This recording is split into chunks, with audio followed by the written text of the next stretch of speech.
Hello guys, मैं Simran. Welcome back to my new blog. तर आज आपण बनवूया mutton. Oh my God! Wow! तर मी पोळ्याचं रेडी करून ठेवली आणि हे अद्रक लसूण सांबार जिऱ्याचं पेस्ट आणि हे सांबार आणि कांद्याची पेस्ट. इकडे आपला भात पण रेडी होता. त्यानंतर मटणाच्या भाजीला कांद्याची फोडणी घातली. त्यानंतर मी दोन्ही पेस्ट टाकली आणि छान परतून घेतली. फायनली आपला मसाला मटनमध्ये टाकून घेतली. आता हे उकळी आलेलं पाणी याच्यात टाकून घेऊया आणि 15 मिनिट झाकून ठेवूया. ही मीनी बनवलेली गोल गोल पोळी बघा. तर ही आपल्या भाजीचा फायनल लुक खूप छान सुगंध येतोय. गाईस, स्वयंपाक झालेला आहे. आता मी आंघोळ करून घेते. खूप गरमी होऊन राहिली.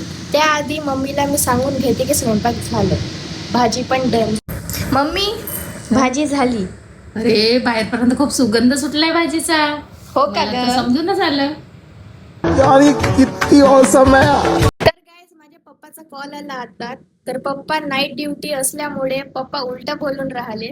पप्पा म्हटले की लवकर येऊन राहिलो घरी, पोळ्या थंड करून ठेव. भाजी थंड करून ठेव नाही, पोळ्या थंड करून ठेव. तर पप्पाची ताट रेडी आहे. मार मार का खोपडी तोड झाले का मार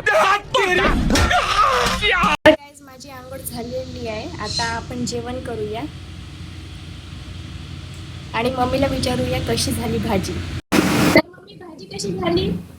तर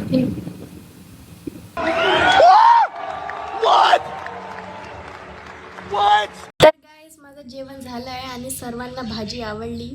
आणि आता झोपायच्या आधी मला एक काही बोलायचं होतं.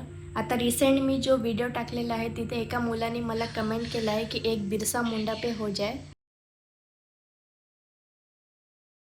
तर हा पण व्हिडिओ लवकरच येणार आणि नक्की तुम्ही बघाल आणि असेच छान छान कमेंट करत राहा. तर चला, आता रात्री खूप झालेली आहे. आता भेटूया नेक्स्ट व्लॉगमध्ये. Good night, bye bye.